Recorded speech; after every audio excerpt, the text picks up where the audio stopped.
ನಮಸ್ಕಾರ ವೀಕ್ಷಕರೇ, ಬೆಂಗಳೂರು ನ್ಯೂಸ್ 9 ಗೆ ಸ್ವಾಗತ. ನಾನು ನೇಹಾ ನಾಟಿಕರ್. ಪೂಜ್ಯ ನಾಡೋಜ ಡಾಕ್ಟರ್ ಬಸವಲಿಂಗ ಪಟ್ಟದೇವರ ಅಮೃತ ಮಹೋತ್ಸವ ಉದ್ಘಾಟನಾ ಸಮಾರಂಭದಲ್ಲಿ ಅರಣ್ಯ ಮತ್ತು ಪರಿಸರ ಸಚಿವರಾದ ಶ್ರೀ ಈಶ್ವರ್ ಖಂಡ್ರೆ ಅವರು ಭಾಗವಹಿಸಿ ಮಾತನಾಡಿದರು.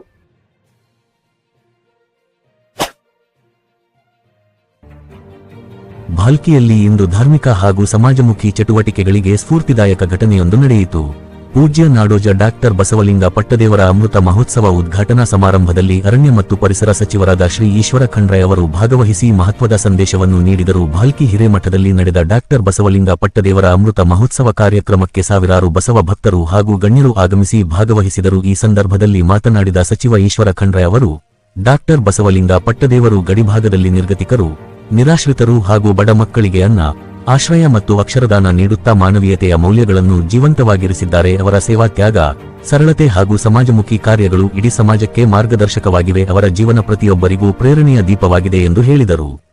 ಸಮಾರಂಭದಲ್ಲಿ ಸುತ್ತೂರು ಮಠದ ಪರಮ ಪೂಜ್ಯ ಜಗದ್ಗುರು ಶ್ರೀ ಶಿವರಾತ್ರಿ ದೇಶಿಕೇಂದ್ರ ಮಹಾಸ್ವಾಮಿಗಳು, ಪೂಜ್ಯ ಗುರುಬಸವಲಿಂಗ ಪಟ್ಟದೇವರು, ಸಂಸದರಾದ ಸಾಗರ್ ಖಂಡ್ರೆ ಹಾಗೂ ಹಲವು ರಾಜಕೀಯ ಮುಖಂಡರು, ಸ್ಥಳೀಯರು ಮತ್ತು ಬಸವ ಭಕ್ತರು ಉಪಸ್ಥಿತರಿದ್ದು ಸಮಾರಂಭಕ್ಕೆ ಭಕ್ತಿ, ಸಾಂಸ್ಕೃತಿಕ ಹಾಗೂ ಸೌಹಾರ್ದತೆಯ ವಾತಾವರಣ ನೀಡಿದರು.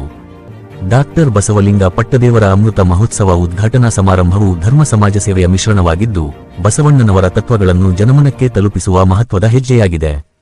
ಇಂತಹ ಕಾರ್ಯಕ್ರಮಗಳು ಸಮಾಜದಲ್ಲಿ ಭಕ್ತಿ, ಏಕತೆ ಮತ್ತು ಸೇವಾಭಾವವನ್ನು ಬಲಪಡಿಸುತ್ತವೆ.